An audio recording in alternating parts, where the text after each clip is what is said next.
Well, good evening, everybody. First show and that's really quiet, isn't it? First show and tell. I'll just talk, would it be easier? Yeah. First show and tell. Hopefully it goes okay. Any thoughts, suggestions, let us know, and have a great evening. I'm going to sit in the throne. Woo! Okay. Really proud. Introduce yourself. I'm thrown on it. Hi, I'm Adam. I'm here to talk about chaos dynamics in Max MSP. Sorry if it's boring, but you know, I don't give a shit really. I've had like 12 minutes to prepare when I got here because I've been busy. Right, when I talk about chaos, I'm not talking about randomness, so I've got to define my definitions when I start. So chaos, I'm talking about the James Gleick mathematical sort of chaos, where we're talking about things that appear random but are very sensitive to initial conditions. That being, there are patterns, they are very, very sensitive and very easy to change, and therefore can be recalled and stored. This in front of you here, this diagram is what's called a strange attractor. So I'll turn the sound up and it will sound fucking dreadful. Well, it's just a test tone at the minute. Really? But you can see these little numbers here on the left. These basically respond to the different axes. And you can see how we're talking tiny decimal points and making very, very loud changes. You're like, oh yeah, well, great, you can make a horrible noise in some test tones. Brilliant, well done you. But if you think about the usefulness of these sorts of things in terms of modulation, so you can build, within Max MSP you can build pretty much whatever you want. Cheers.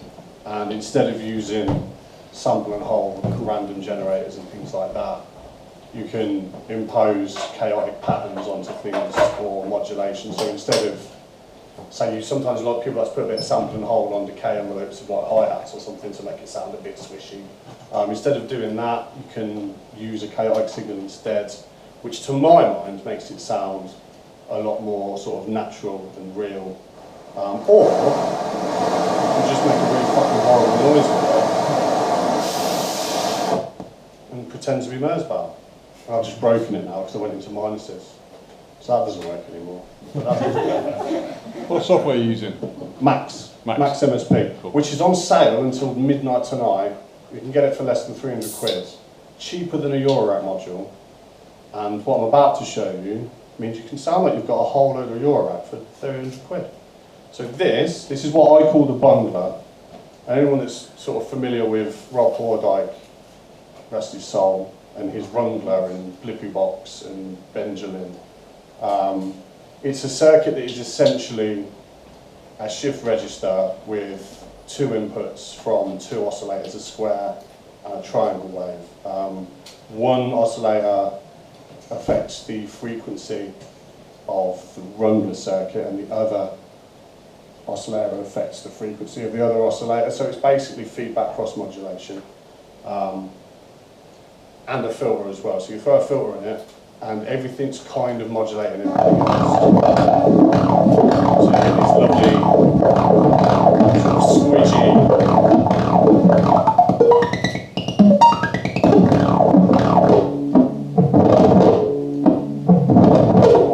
falling down the stairs kind of modulated sounds. This is mostly, in fact that sound is entirely just a filter being pinged, well, two filters, a low pass and a band pass, being pinged to all shit by this circuit here.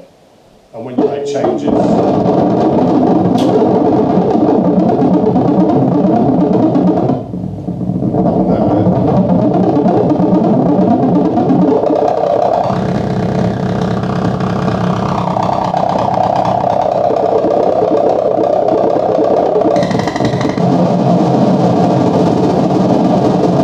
so it goes from like, everyone's sitting staring at me, so it could go from like real crazy to just making like sick bass lines with it, essentially. The point of it is, again, it's about creating a chaotic feedback system that you don't really know what the output's going to be until you try it, so it's all about messing around with those initial conditions. But once you find something you like, unlike a lot of Eurorack systems and analog systems where once you find something you like, you kind of got to record it and move on. With this, you can save it. Like any preset I make, I can just save it as a preset, move on to the next one, and it's always there. So I can always come back. It's kind of like having a modular system that I can save whenever I want to. Obviously, I make dreadful, horrible fucking noise music with it. But you don't. It's not limited to that. It is very good at making bass lines. Let's see if I can.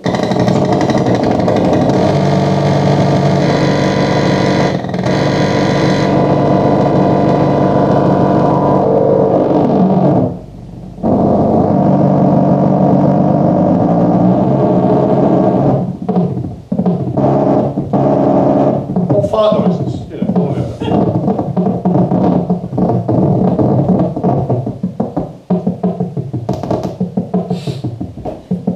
You've got all your sort of bleepy bloopy, everybody likes the bleepy bloopy stuff going on with that. I haven't quite perfected that. There's something I've broken in it, which is why I've called it a bundler, not a rumbler, because I've bundled the shit out of it, really. Other uses for chaos involve, come on Dave, chop chop. This one's fun. I like this one. I stole this off Simon Hutchinson off of YouTube. He's really good. This is a Carplus Strong circuit, so it's physical modelling, but it's being sort of chaotically controlled by my mouse. So any movement of my mouse across the screen is triggering both notes and also affecting timbre. So if I turn it on, so down here, nice and bassy.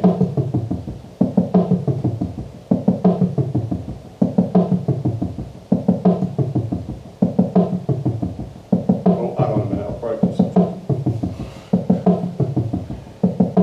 It's a good day for me, isn't it? I didn't turn my bungalow off, did I? That's the bungalow still going on. It's 2 minutes chatting away. Fucking hell. Right. Turn this one. There. So in a minute, it's kind of set to.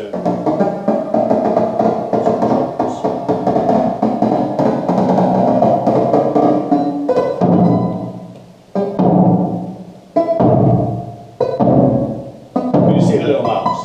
Here it's going.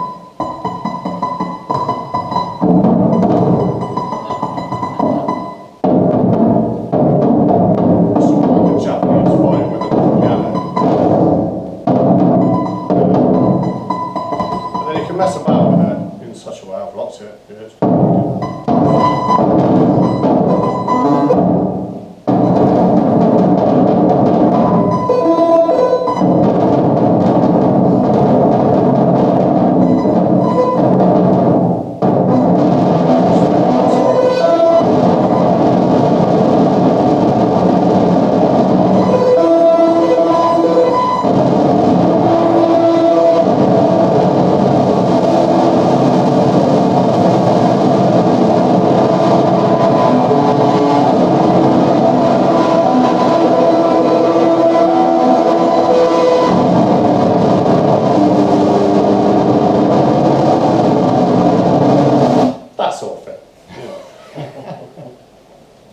See behind the curtain of dreadful noisemakers and realise we don't have a fucking clue what we're doing.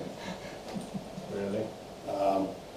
And that's about it really. Sorry Keith, I know it's supposed to be half an hour, but I'm woefully underprepared, so I just wanted to show you some shit. I have got a Lyra 8 in my bag, so if anyone wants to have a little play with that later on, we can do. Do you want to plug it in now or? No, we're alright. Unless Okay. anybody wants to. Anybody want to? Yeah. Fucking hell, Bob. Right. You don't have to, I was just alone. No, go, yeah, go. He's been on 5 minutes. He's got off an hour. So. Right, give me a Nicky. Can't have a play, mate. That's yours, yeah? Yeah, cool.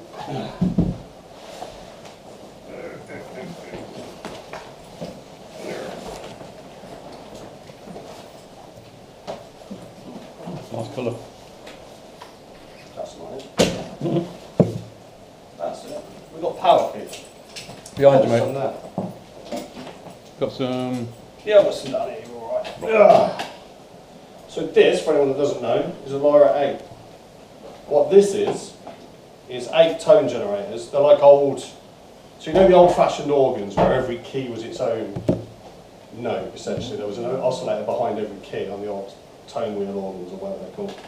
This has got 8 of them, so they're not really oscillators because they're not really sort of voltage controlled in that way. They're just an open, constantly going tone generator that you sort of hit with an envelope and go crazy with. And these are all organised in such a way as to get chaotic real fast, which again is all part of the fun, isn't it? You love it. I do, Keith, but it turns out it's an acquired taste. Some people. Right, let's have a little look, see this.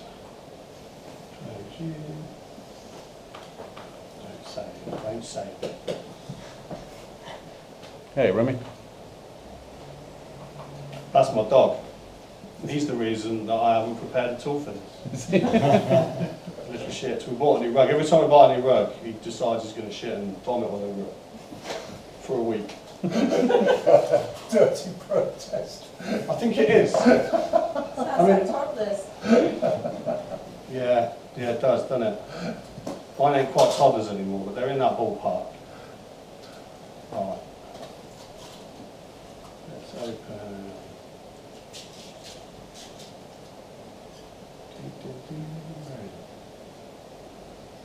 There it is. Come on, Dave. Chop, chop. Well, this little MacBook Air is struggling these days. I don't like it. Right, this patch isn't important. Don't worry about it.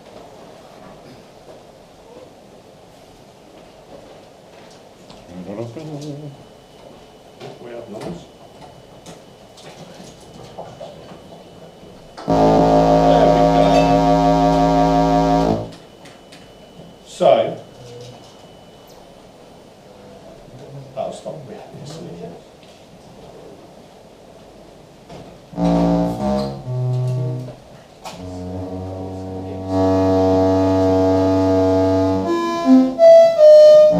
So, you've got 8 individually tunable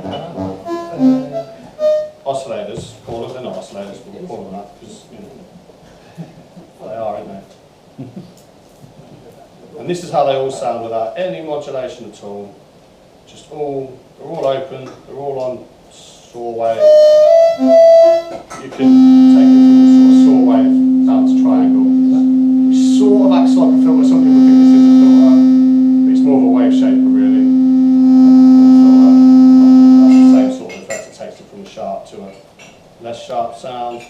But the fun starts when you start cross modulating.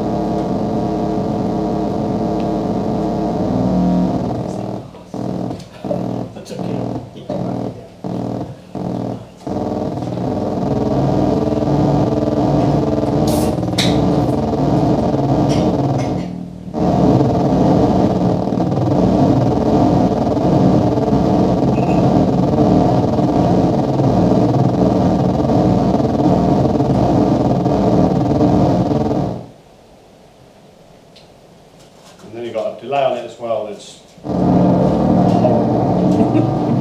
one of them. It's two delays. You remember them? What are they called? PT29.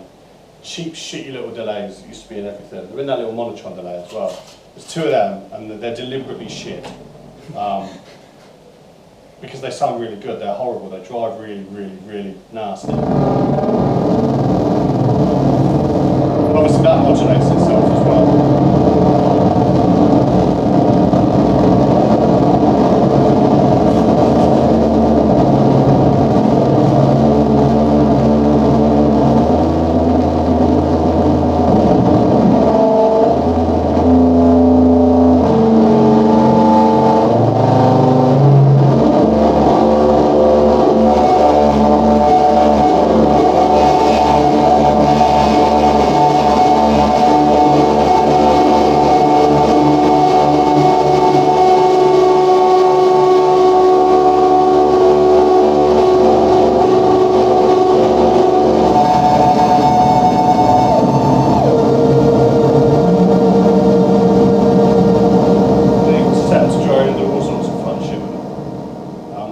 all set really nice, but then I put it in my bag and it all fell apart. Fucking analog shit. That's why you should do everything digitally, and then you can save it all as presets, you see. Chin chin. Huh? Chin chin. You know what I mean? I can get a laptop, stop pissing about with analog equipment, you can't save anything. It's a waste of time. It sort of argues with itself.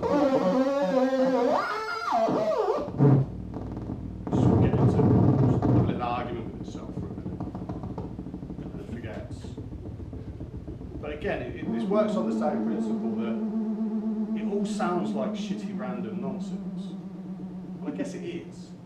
Set it. But it is repeatable. Like, a lot of people will see this and be like, oh, you're never going to be able to do that again. And until you've had one for years, you won't be able to do it again. You'll get a sound, you record it, you move on. But it's all based on that same principle of initial conditions, dynamic systems, and is ultimately repeatable by and large. And that's kind of what I'm into. I'm into that silliness, that sort of...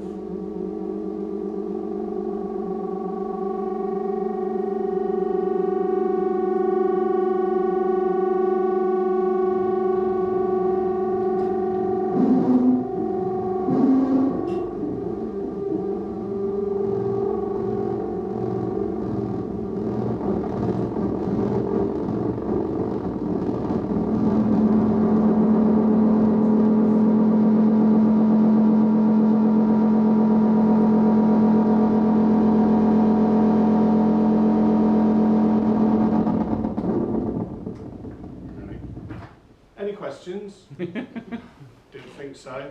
Why? Why? Why? I don't know, Keith. I don't know, do I? It's fun. I mean, it's fun for me. I mean, it is. Fuck everybody else, really. I've played quite a few gigs and got some funny reactions from people, as you'd expect. But mostly people seem to quite enjoy it. When it doesn't really work in this situation because I can't, it needs the volume, it needs the length of time, it needs that sort of droney mindset to really go off on a little journey with it, and that takes... If anyone that's ever seen the band Sun, like listen to their records, they sound shit. Go and see them live, it sounds very good. And it's very pretentious of me to say this, but I can't make it sound good here. I can't make it sound good with a decent sound system, that's Simon's job generally. But it's about finding those little, it sounds pretentious, the little ghost in the machine, and that becomes quite an addictive sort of a search to, I've achieved none of that tonight, all I've achieved is horrible fart noises. But they can be fun too. But it's very much one of those sort of take yourself on a little journey sort of synths, and I've tried to sort of recreate that in software. That's still an ongoing journey to make it actually sort of musically useful. And anyone that's excited about seeing my band next week at the EMOM, it's okay. I'm not doing any of this shit on the band. It's all enablement and it sounds actually quite musical, which I'm very disappointed with, but there it is. It turns out if I play music I don't particularly like, people love it. I know. If I play music I like, it's, you know, it's a tough gamble. I don't normally do it sober either, for obvious reasons. There you go, all done. The pop of fuck off. Yeah, I'm done, Keith. I mean, I've milked that about as well as I can, really, haven't I? Well, I hope that's inspired people, yeah? Sorry.